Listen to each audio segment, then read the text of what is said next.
Without a knock, Maria Moran gently opens the door to her 26-year-old daughter's bedroom. Something she wouldn't ordinarily do, but in the last month, she's done a lot.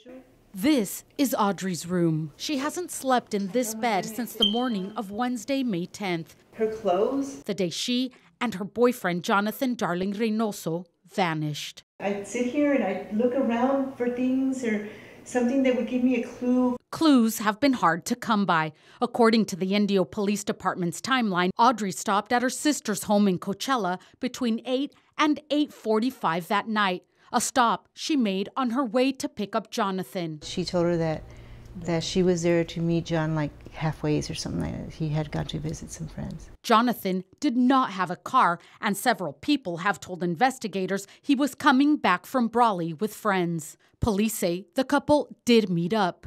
Where? No one knows. But that night, Maria did communicate with Audrey. I asked her, Mija, where are you? She texted me from her phone when I spoke to her. And that was at 8 o'clock at night? It was past 8. And what did she say? She just, that she was there with Jonathan. That was it. Did she sound scared or worried or? No, because she sent a picture.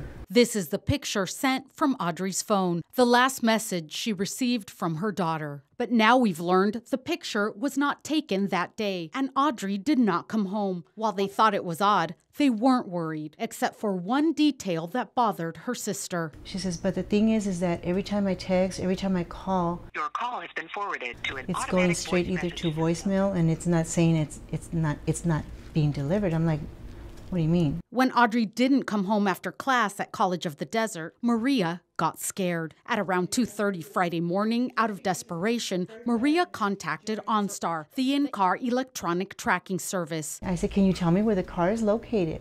They couldn't tell me. She says, you have to file a report with the police department. Then they made a call they never imagined they would make, calling the Indio Police Department to file a missing persons report. And they came in, did the missing report, and then they called them. And that's when they found the car in Beaumont. It was locked, empty, and parked on the side of the 10 freeway, showed no signs of struggle or an attack. Investigators told the family's dogs picked up their scent 50 feet into a field. That disappeared too. Hundreds of miles away, in Alabama, Myra Torres, Jonathan's mother, gets a phone call, one she never thought she'd receive. Her 28-year-old son is missing. She packed the laundry she was folding and began her search for Jonathan and Audrey. When I came out here, I didn't expect for it to be this long. Life's been put on hold. It's been almost 2 months since his disappearance. Time feels like the enemy. Things vanish. People forget. Stories change. And it's just another day of more rumors to be added. She's run through every scenario in her head. She doesn't believe Jonathan was ever in Brawley. Unless you're flying, unless you have something that's really quick, how the heck did you make it to Brawley and back?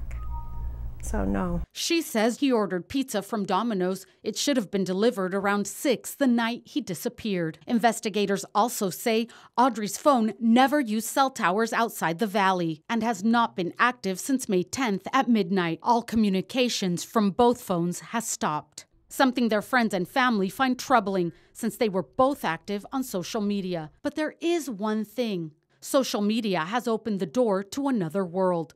A world of people slightly familiar and strangers. This one man's been making comments, and I'm like, I've seen this name. Someone had iMessaged me the beginning of June. And she says, you know, this is weird, this person, what he's saying. And I look at it, and it's the same person. I saw the name, and yeah, it is Aaron. I see like the things he wrote in this recent one that, what is it, patience is a virtue or something. To me, it's like, It's not clear if investigators have spoken with this mysterious man named Aaron from Facebook. Some rumors swirling on social media are more disturbing than others. The big one. What if this is drugs? What if this is cartel? We read. It's there. I don't know what this is about. That's caused both families to wonder who's out there and who knows something that has remained silent. Silent to the pain of not just one mother, but two. and look at her eyes and I'm wondering, Mija, what were you thinking? What were your thoughts?